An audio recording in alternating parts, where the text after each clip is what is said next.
we're getting closer to the 2014 midterm elections, and as such, candidates are ramping up their ad buys. Yes, it's campaign season again, and if your TV already hasn't been flooded by campaign ads, it soon will be. Yes, political ad spending by outside groups are on pace to reach unprecedented levels for this midterm cycle. I go to Open Secrets and put together a nice chart. We're going to take a look at that. Independent expenditures exploded in 2012, and it seems to be ramping up here for 2014. Now look in 2010, notice how it wasn't exactly flat, but it wasn't gigantic either. I wonder what happened back then. Oh, right, Citizens United. You know, the thing that took an already problematic issue and happened to put it on steroids. Now, of course, we're not done in pointing out the problems with this, and for that we go to Citizens United, like I had mentioned. Now, since that decision, we've also seen unprecedented growth in spending done by 501c4 organizations. Now, what are those? They're organizations that can raise unlimited amounts of money, spend it on attack ads, and of course are tax exempt. Now, how do they get away with that? Well, the government considers them social welfare groups. Yes, and because of that special designation, they also don't have to disclose their donors or even how much money that they have spent. So, how much of these organizations spent since 2010? Well, I have another graph waiting for you for that. And wow. As you can see, right after 2010, it pretty much explodes over to just over $240 million. And if you can see, around 2008, it was somewhere around in between $60 to $120 million. And as you can see, way before that, when you go back in 2000, 2002, and 2004, that spending, it's kind of funny because spending from unions was actually higher, a lot higher than social welfare and trade associations.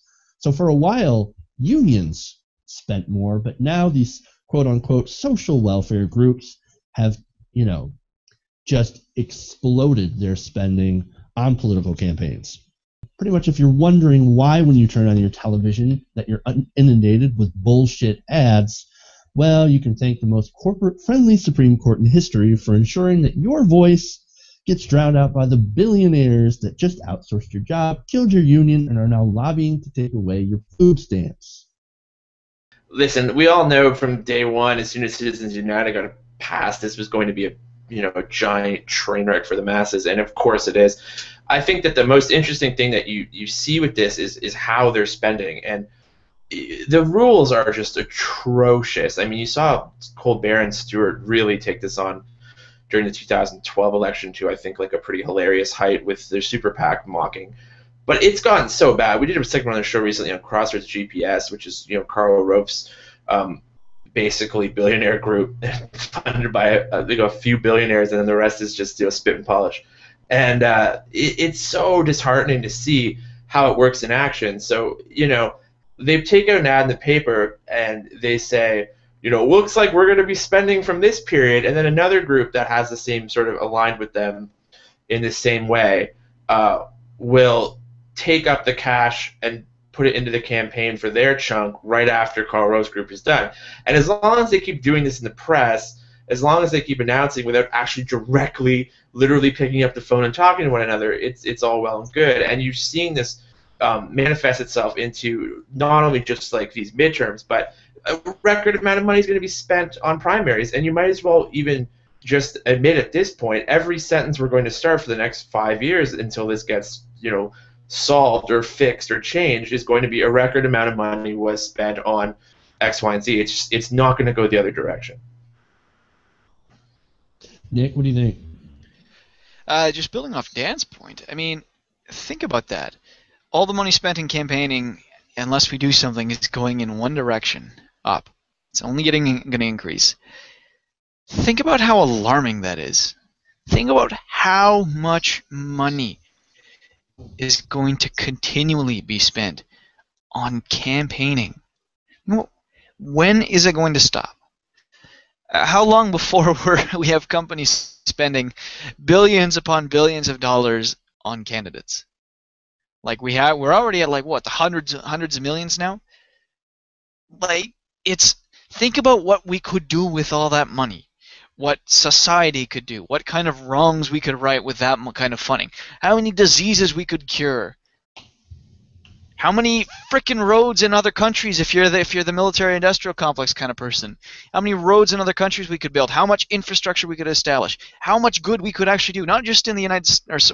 I say we because it's kind of a problem that's right on the rise in Canada too, but how much could be done not only in your own countries, but globally, to make everything a better place if we stopped buying politicians, if we stopped spending so much. The irony about this is that it's rich people giving rich people money.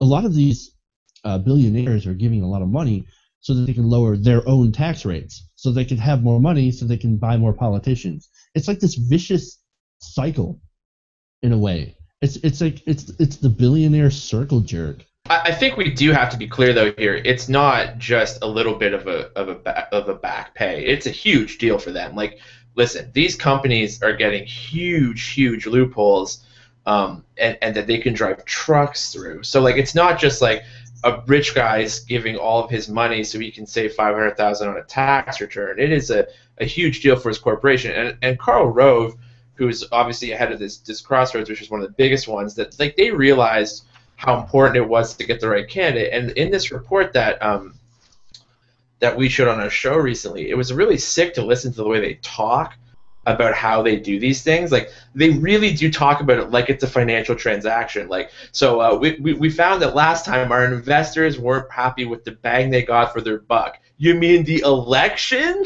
Like, it's really bizarre how they talk about an election and the democratic process. So now it's even, as I said to begin with, they've farther back into the primary season because they want to make sure they don't get, literally some huckleberry off the farm. They want to make sure that their candidates are like, more suitable. They actually have a chance of winning.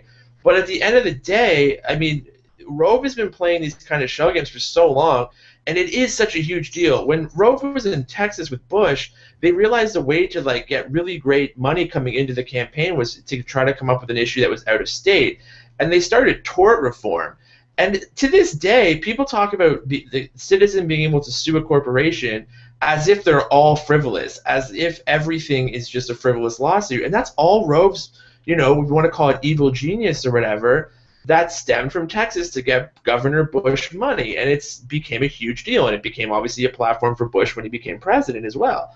And why? Because corporations save millions and millions to billions of dollars if you can't sue them. So it's not just tax returns. It's really important issues that people like are losing in their ability to fight the democratic process.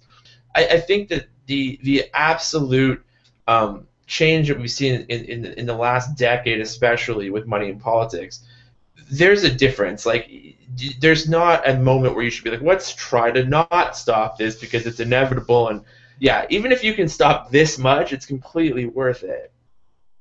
Right, and you bring up the great point is that the amount of money needed that you need to raise in order to win like a national election, it's somewhere, I think in the Senate it's at least $1 million in order to even try to get a Senate seat or run for a Senate seat. It's more than that.